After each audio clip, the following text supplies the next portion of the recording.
하나님께서 세우신 귀한 교회이고요. 또 우리 교회는 우리 한 사람 한 사람의 믿음의 사람들의 세워진 공동체이지요. 그래서 각 이제 지체가 되어서 이 사람은 이런 역할을 하고 저 사람은 저런 역할을 하면서 하나님의 교회를 세워 나가는 것이죠. 그래서 여러분 한 분 한 분이 다 소중하고 귀한 분들인 줄 믿습니다. 오늘은 옆 사람에게 그렇게 축복하기를 원합니다. 내가 당신 옆에서 예배드려서 영광입니다. 이렇게 축복하기를 원합니다.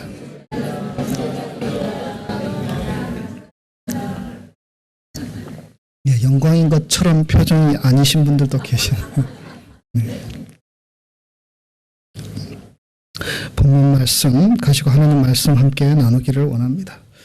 우리가 읽은 빌립보서 말씀, 특별히 오늘 본문은 이 빌립보서를 왜 기록했는지 기록한 목적 가운데 하나가 언급되고 있습니다.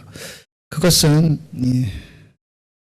사도 바울 자신이 로마 감옥에 있는 동안 이 빌립보 교인들이 어떤 친구이자 형제인 에바브로디도라는 사람을 통해서 사도 바울을 도왔습니다. 개인적인 선물을 보냈습니다.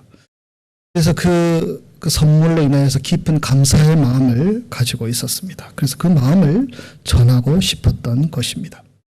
빌립보 교인들은 종종 사도 바울의 필요를 도운 적이 있습니다. 근데 무슨 이유인지 모르지만 여러 가지 바쁘고 분주했겠죠. 뜸해졌습니다. 그래서 늘 이렇게 돕는 도움의 손길이 다 끊겨가지고 사도 바울이 좀 아쉬움들이 있었는지 그 마음을 이제 본문 가운데 계속 나타나고 있지만 어쨌든 오늘 본문에도 그런 말씀이 있지 않습니까? 이제 다시 싹이 나느니 라는 10절의 말씀은 늘 그들을 생각하고 기도하며 선물을 주어서 격려하여서 사역을 할 수 있도록 도와주었던 빌립보 교인들이 그 도움이 중단되었다가 다시 시작이 되는 과정들에 있습니다.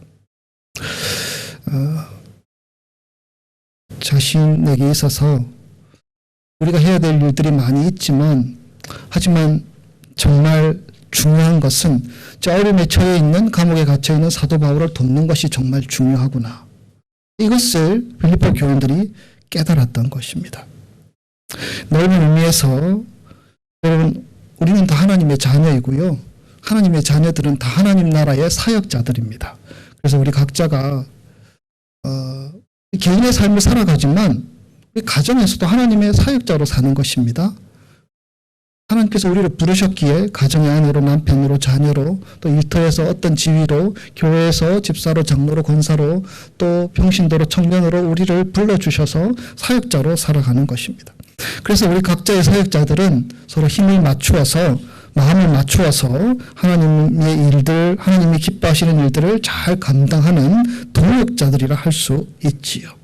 그런 의미에서 우리가 사역자들이지만 또 여러분 특별하게 하나님 나라 일을 위해서 전적으로 헌신한 사람들을 돕고 협력하는 일도 참으로 중요합니다. 예를 들어 저와 같은 목회자도요. 목회자 혼자서 무슨 일을 할 수 있습니까? 교인들이 도와주고 기도해주고 협력해주어야지 감당할 수 있는 것이죠. 또 선교지에 있는 선교사님들을 보아도요.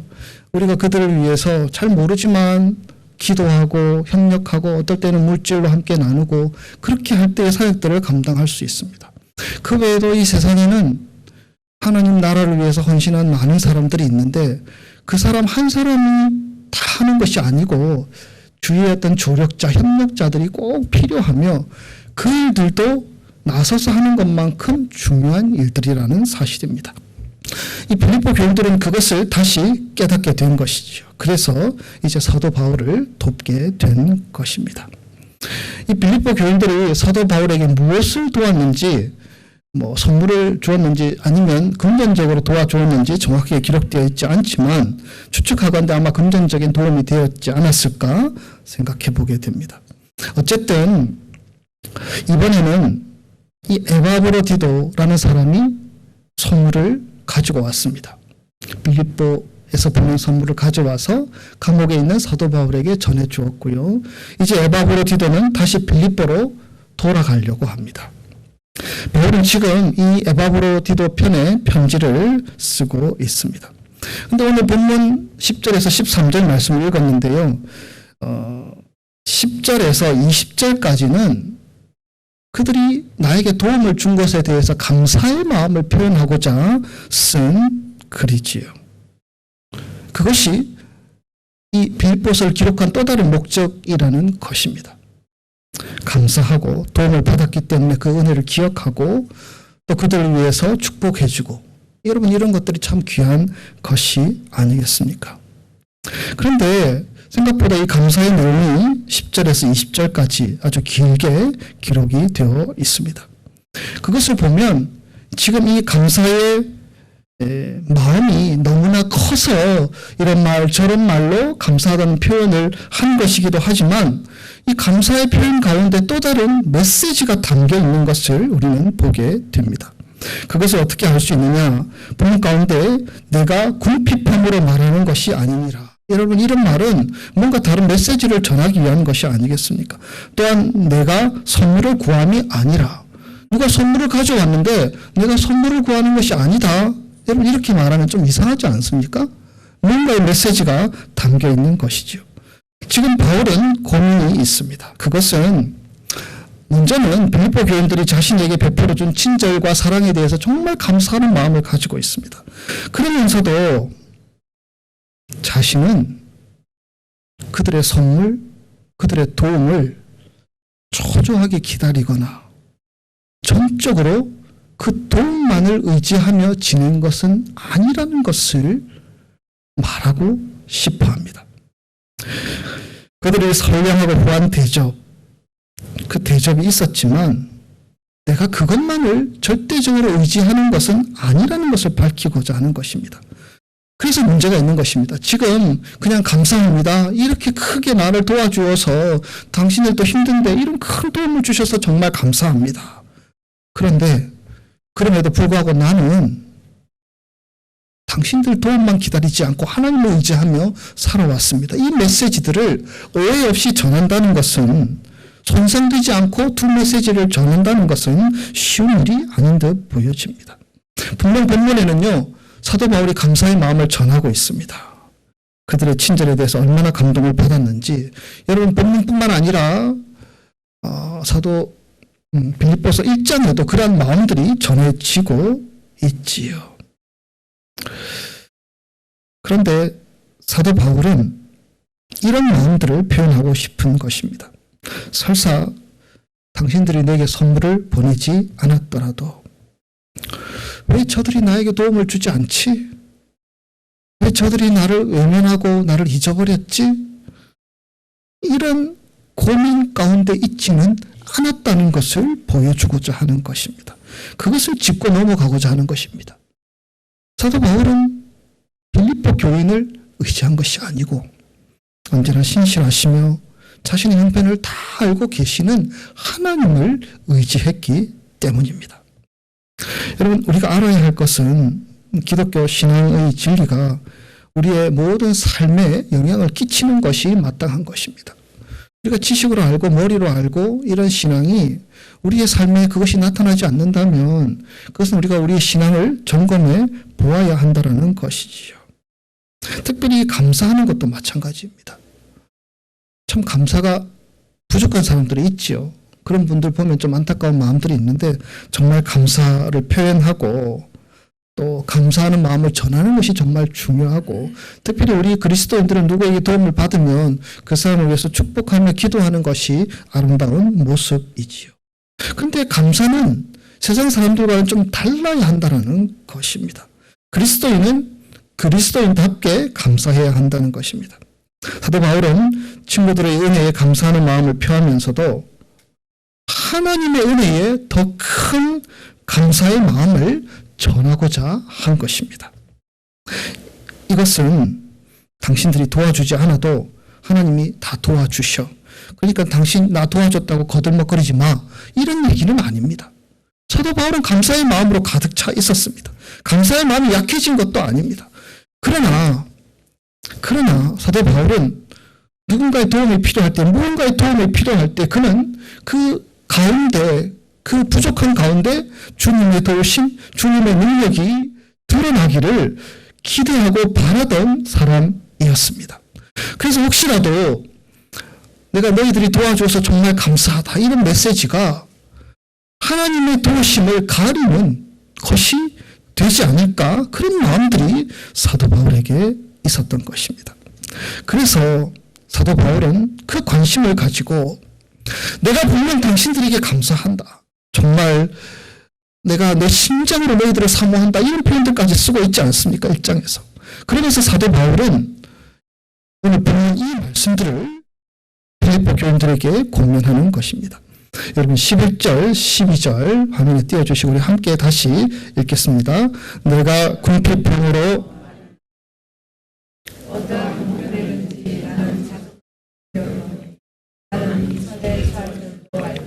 풍부에 처할 줄도 알아.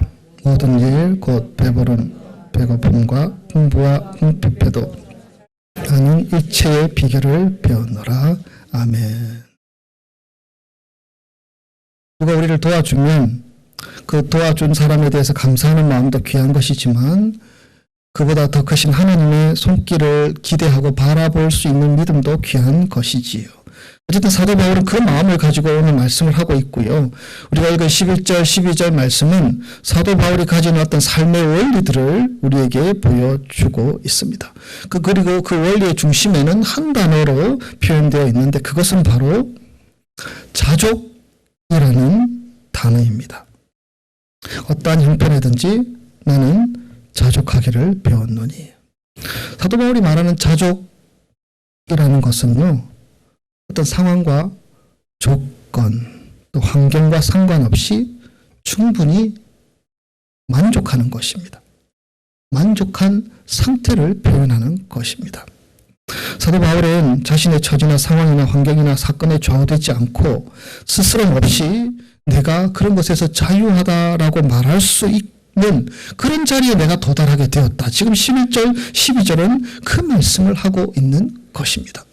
너희들이 나를 도와주어서 너무 감사하지만 너희들이 도와주지 않아서 내가 궁핍한 자리에 있더라도 어때? 오케이. 하나님이 나와 함께 계셔. 하나님이 내 하나님 되셔. 이 말을 전하고 싶은 것입니다. 그래서 자족이라는 단어를 사용하고 있습니다. 사도 바울은 자신의 삶 가운데 이 자족이 어떤 상태인지를 성경의 여러 말씀을 통해서 증명하고 보여주었습니다. 여러분 사도행전 16장을 보면요, 사도 바울이 이 빌립보 지역의 복음을 전하는 내용들이 기록되어 있습니다. 전반부 내용을 생략하고요, 사도 바울이 감옥에 갇히게 됩니다. 모함이죠, 오해죠. 어떤 자기의 이익의 소산이 끊어진 것을 보고 그것을 막기 위해서 이 사도 바울과 실라를 감옥에 가두게 됩니다. 매를 맞았다고 기록되어 있습니다. 몽둥이로 한 대 정도 맞은 것은 아닐 테고요. 그래서 얼마나 매를 맞았는지 성경에 기록되어 있지 않지만 죄인이었고 감옥에 가두었고 어떤 원한이 있었기 때문에 적게 맞지는 않았을 것이다. 아마 몸이 상해 있었던 상태일 것입니다. 착고에 발이 묶여 있었습니다. 어떤 상태입니까? 움직일 수 없죠. 꼼짝할 수 없는 상황입니다. 먼 곳 빌립보까지 와서 복음을 전하다가 지금 이런 신세가 되어서 감옥에 갇혀서 이러지도 저러지도 못하는 상황에 놓이게 됩니다. 그런데 사도 바울은 그 상황에 영향을 받지 않습니다. 그 환경에 영향을 받지 않습니다. 어떻게 그것을 할 수 있느냐? 사도 바울은 사도행전 16장 25절에서 그들은 한밤중에 기도하고 하나님을 찬송했다라고 표현하고 있습니다. 감옥에서. 그리고 죄수들은 그 소리를 들었다고 표현하고 있습니다. 아마 다른 죄수들이 볼 때에 설교하면서 이런 말씀드려 죄송하지만 저 정신 나간 놈이야 이렇게 생각했지 않았겠습니까? 매 맞더니 이상하게 된 것 같아. 갇히게 되더니 이성을 잃어버린 것 같아. 아마 이런 판단들을 분명히 했을지 모릅니다. 그런데 다른 죄수들이 다 들을 정도로 그는 그곳에서 하나님께 기도했을 것이고, 어떤 기도했겠습니까? 이 빌립보의 복음의 문이 열릴 수 있도록 기도했을 것입니다. 하나님을 찬양했습니다. 자기들을 하나님의 도구로 사용하시고 자기들을 이렇게 복음 증거하는데 예수님이 당한 고난에 참여하게 하시는 은혜에 대해서 감사하면서 하나님을 찬양하고 있습니다. 좋아서 즐거워서 기뻐서 아무 일 없어서 찬양하는 것이 아니고 그 자리에서 하나님을 찬양하고 있습니다. 상황과 환경에 영향을 받지 않는다는 것입니다. 어떤 형편이든지 나는 자족하기를 배웠노라. 사도 바울의 고백이 그 말씀 가운데 담겨 있는 것이 아닙니까? 고린도후서 12장의 말씀을 보면요, 사도 바울은 자신에게 육체의 가시가 있다고 표현하고 있습니다. 무엇인지는 뭐 학자들마다 조금씩 다르게 얘기하지만 아주 심한 질병이었을 것이고요. 하나님께 기도했습니다. 하나님, 제가 안 아프면 하나님의 일들 잘 감당할 수 있지 않습니까? 땅끝까지 하나님의 복음 전하려고 하는데 제가 아파가지고 너무 힘들어요. 좀 도와주세요라고 얼마나 간절하게 기도했겠습니까? 3번 기도했다고 되어 있지만 이 3번이라는 말은 또 어떤 헬라적인 히브리적인 개념에 있어서 완전 숫자이고 그만큼 하나님 앞에 온전히 완전히 충분히 기도했다라는 표현이지요. 하나님이 들으셨습니까? 안 들었습니다. 그냥 내 은혜가 내게 족하도다. 이렇게 말씀하신 내용들이 기록되어 있지요. 사도 바울은 그것을 받아들였습니다. 내가 약할 때 곧 강합니다. 내가 가지고 있는 육체의 가시 가지고 있지만 그러나 이 상황이 지금 내가 만족하고 자족할 수 있는 상황이다. 사도 바울은 그렇게 무장되고 훈련이 되어 있었습니다.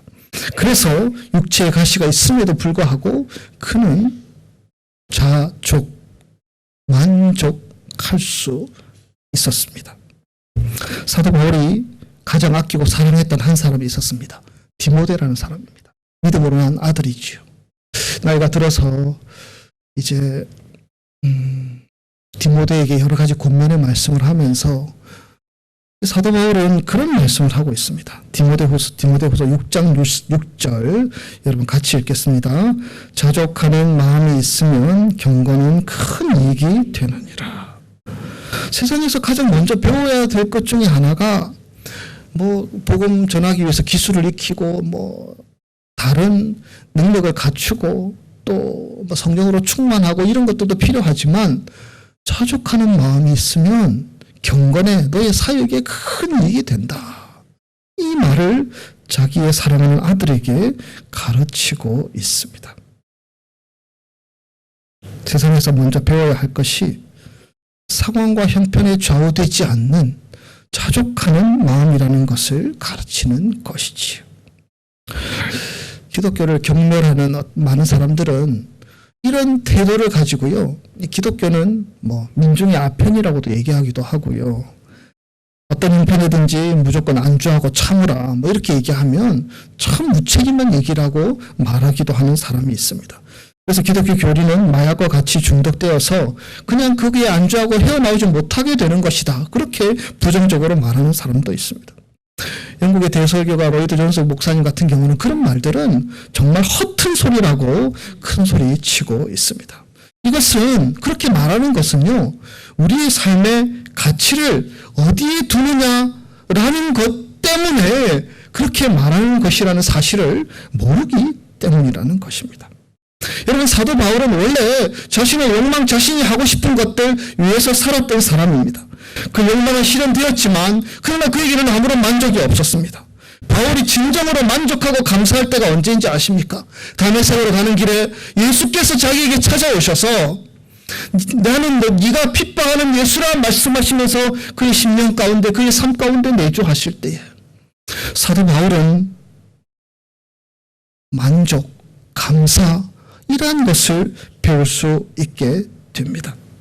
예수 그리스도 안에서 그 안에서 살아가는 부요함이 있기 때문에 그 부요함 때문에 나는 자족할 수 있어 라고 말하는 것입니다.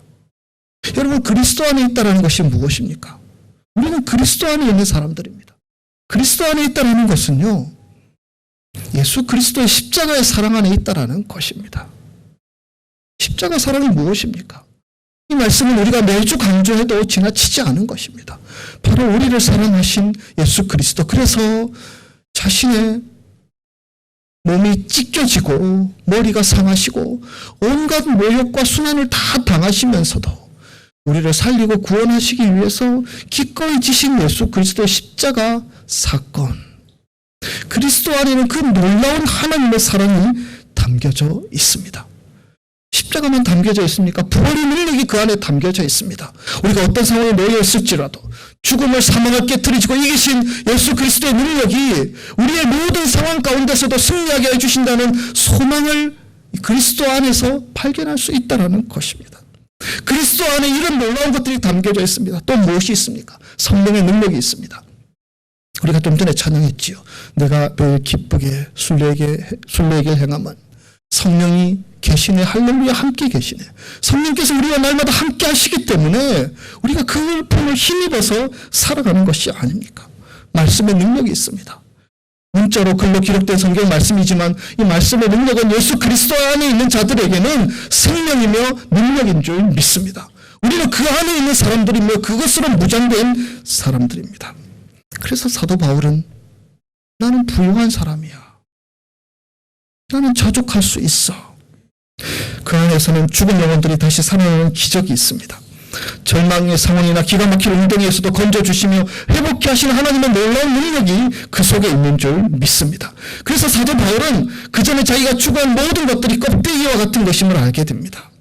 아무리 가져도 만족할 수 없는 것, 이런 소유로는 자신의 가치를 결코 바꿀 수 없음을 그는 압니다. 하지만 하나님의 세계는 우리의 마음을, 우리의 삶을 채우기에 충분한 것입니다. 사도 바울은 그것을 깨달았습니다. 나는 부유한 사람이야. 나는 자족하는 사람이야. 내가 어떤 형편에 처하더라도 너희가 필요에 따라서 내 필요를 공급해 주더라도 깜빡 잊고 아니면 다른 데를 도와주어야 돼서 도와주지 않더라도 나는 그것으로 만족하고 자족할 수 있어. 사도 바울은 이렇게 고백하고 있는 것입니다. 여러분, 우리의 환경과 우리의 상황도 다 드러내보면 참 힘든 여러 가지 것들이 우리에게 있지요. 어려운 환경에서 또 경제적으로 자유롭지 못한 채 힘들게 공부하는 분들도 있고요. 또 최순실 같은 부모 만나지 못해서 부모 탓 노릇하면서 살아가는 사람도 있는지는 모르겠습니다. 그러나 여러분, 우리가 살아가는 삶의 자리는, 환경은 하나님께서 그 속에서 우리에게 말씀하시는 메시지와 어떤 희망이 담겨있는 삶의 자리인 줄 믿습니다. 우리의 생업이 어렵고 경제적인 문제가 풀리지 않고 가까운 여러 사람들로 인하여 고달파하는 분들도 있을 수 있습니다. 그러나 우리는 주 안에 있는 자들입니다. 지난주에도 우리가 그런 말씀 나누었지 않습니까? 우리는 주 안에 있는 자들입니다. 그들이 도와주든 그들이 도와주지 않든, 그들이 우리에게 위로가 되든 그들이 우리에게 상처가 되든 우리는 주 안에 있는 자들입니다. 그래서 자족하는 것입니다. 힘든 것이 있을 때 우리 믿는 사람들은 그렇게 말할 수 있었으면 좋겠습니다. 그게 뭐 문제가 돼? 그게 뭐 문제가 되냐고 말할 수 있어야 하지 않겠습니까? 당신의 자녀들을 생명같이 사랑하시는 우리 하나님은요, 우리에게 주어진 형편과 상황에 대해서 자족하는 그 자리에 당신이 하나님 되심을 우리에게 드러내시는 분이신 줄 믿습니다. 그 하나님께서 그 자리에, 자족하는 그 자리에 격려도 해주시고 피할 길도 내어주시고 가끔 우리가 앞으로 담대하게 나아갈 수 있도록 우리에게 용기도 주시는 분이심, 하나님이 하나님 되심을 드러내는 자리는 우리가 자족하는 자리라는 사실입니다. 사도 바울도 다 경험해 보았지요. 부유하기도 했고 가난하기도 했습니다. 그러나 부유하다고 교만하지 않았고 가난하다고 비굴하지 않았습니다. 그에게는 돈보다, 세상의 무엇보다, 자신의 처한 상황보다 더 소중한 것, 예수 그리스도가 이제 자기와 함께하는 것을 알고 있었습니다. 여러분, 우리가 자족하지 못하고 감사하지 못하는 것은 우리가 다른 목적이 있기 때문입니다. 그 다른 목적이 자꾸 우리의 발목을 잡고 우리의 마음을 잡고 우리를 혼돈스럽게 만들고 우리를 어지럽게 만듭니다. 그러나 예수님으로 인하여 만족하고 감사하고 주님을 찬양하고 그 주님께 소망을 두고 살아가는 우리의 삶의 자리는 자족할 수 있습니다. 감사할 수 있습니다. 13절 말씀 우리 함께 다시 한번 읽겠습니다. 13절 말씀 화면에 띄워주시고요. 내게 능력 주시는 자 안에서 내가 모든 것을 할 수 있느니라. 아멘. 여러분 이 말씀 다 암송하시죠? 내게 능력 주시는 자 안에서 내가 모든 것을 할 수 있느니라. 여러분 이 말씀에는 두 가지 마음이 담겨 있습니다. 하나는 자신감과 승리감입니다. 하나는 겸손함입니다. 하나님의 능력으로 우리가 자족하며 살아가게 하시는 그 주님 안에 있을 때 나는 어떤 상황이라도 어떤 문제라도 내가 감당하지 못할 일이 없어. 왜냐하면 그 주님이 우리와 함께 하시기 때문이야. 담대함과 용기, 자신감으로 충만하 있는 말씀입니다. 그러나 또 하나의 말씀은 겸손함입니다. 능력 주시는 주님이 없으면 나는 아무것도 할 수 없어. 능력 주시지 않으면 나는 이 일들을 감당할 수 없어. 그래서 오늘도 내게 능력 주시기를, 내게 힘 주시기를, 내게 지혜 주시기를 내가 의지하며 살아야 해. 이 마음이 담겨 있는 것입니다. 여러분 기독교의 진리들은 대부분 역설적입니다. 우리에게 기뻐하라, 또 자랑하라 말씀하시면서 어떨 때에는 겸손하라, 또 낮아지라고 말씀하고 있습니다. 그래서 고린도후서 10장에서는 자랑하는 자는 주 안에서 자랑하라 말씀하고 계시고요. 갈라디아서 6장 14절에는 이렇게 말씀하고 있죠. 그러나 내게는 우리 주 예수 그리스도의 십자가 외에는 결코 자랑할 것이 없으니 라고 말하고 있습니다. 왜냐하면 그것이 없으면 우리는 아무것도 할 수 없는 연약한 자들이기 때문입니다. 성경 번역본들이 많이 있는데요. 특별히 그 유진 피터슨이 쓴 메시지라는 성경 여러분 아실 것입니다. 그 말씀에는 이렇게 표현되어 있습니다. 13절 말씀인데요. 내가 가진 것이 무엇이든지 내가 어디에 있든지 나를 지금의 나로 만들어 주신 분 안에서 나는 모든 것을 해낼 수 있습니다. 웨이드 존스 목사님은 또 13절을 이렇게 자기 나름대로 번역을 하고 있습니다. 내게 계속 힘을 불어넣어 주시는 분이 있어서 나는 강하니라. 나는 강해졌느니라. 사도 바울은 이 마음을 가지고 살았습니다. 그분이 오늘도 변함없이 자신에게 힘을 불어넣어 주시며 지금도 나를 만들어가고 계심을 그는 믿었습니다. 그래서 자족할 수 있었습니다. 그가 처한 자리가 어떤 자리에 있더라도 어떤 자리에서도 자족하는 일체의 비결을 배웠다라고 고백했습니다. 믿음 안에서 주 안에서 한 걸음 한 걸음씩 나는 강해지고 있으며 나는 무장되고 있으며 나는 자라고 있음을 그는 믿었습니다. 하나님께 모든 것을 맡기고 하나님을 신뢰하는 자들에게 하나님은 하나님의 능력으로 우리에게 무장되게 하심을 그는 믿었습니다.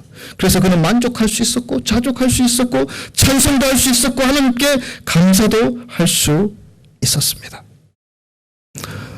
하나님이 우리에게 공급해 주시는 것들, 특별히 예배 시간은 그런 시간이 아니겠습니까? 우리에게 예배를 통해서 공급해 주시는 것들이 분명히 있습니다. 여러분 이 시간을 우리가 사모하며 우리가 기대하며 말씀으로 무장되며 하나님을 찬양함으로 우리가 입술로 고백하며 기도로 우리의 마음을 토하며 이 예배의 시간을 통해서 우리가 무장될 수 있는 시간이 될 수 있기를 소원합니다. 우리는 여전히 미숙하고 우리는 여전히 배워가야 할 존재들이지만 사도 바울은 배워가는 과정을 통해서 이제 나는 다 배웠다. 그렇게 말하고 있습니다. 여러분 우리가 살아가는 삶의 자리는 배우는 자리입니다. 무엇을? 하나님이 어떤 분이심을, 예수 그리스도의 사랑이 어떤 것임을 배워가는 자리이며 그래서 나는 그 자리에서도 지금 감사하다, 만족한다, 고백할 수 있는 자리로 자라가는 자리인 줄 믿습니다. 우리에게 잘되고 형통한 일이 있어도 나에게 계속 힘을 불어넣어 주시기를 주님 앞에 기도해야 할 것이며 내가 지금 넘어져 있고 내가 지금 약해져 있고 내가 지금 마음이 닫혀 있을지라도 하나님께서 내게 힘을 주셔서 이 상황들을 극복하고 이길 수 있도록 도와주시옵소서. 이 마음으로 나아갈 수 있어야 하지 않겠습니까? 교회도 마찬가지입니다. 교회도 하나님이 공급해 주시는 것이 없으면 아무것도 할 수 없습니다. 사람들의 모임 집단이죠. 여러분, 사람들이 얼마나 악하고 사람들이 얼마나 자기밖에 모릅니까? 그러나 우리가 이 교회가 하나 되어서 하나님이 주시는 성령의 역사와 말씀과 진리로 무장되어서 함께 나아갈 때에 교회는 못할 것이 없는 줄 믿습니다. 우리가 말씀으로 무장되어 있지 않고 성령을 사모하지 않음으로 인하여서 이 시대의 교회는 많이 약해져 있고 무너져 있지 않습니까? 이번 주에 이전하게 되는데 우리 귀한 크리스탈 재단이 하나님이 주시는 힘, 공급해 주시는 것들로 무장되어서 나아갈 수 있는 귀한 재단이 될 수 있기를 소원합니다. 요즘 피터슨이 쓴 메시지의 말씀 13절 말씀 다시 화면 띄워주시고요. 이 말씀 함께 읽으며 오늘 말씀을 맺기를 원합니다. 같이 읽겠습니다. 내가 가진 것이 무엇이든지 어디에 있든지 나를 지금의 나로 만들어 주신 분 안에서 나는 모든 것을 해낼 수 있습니다. 아멘. 기도하겠습니다.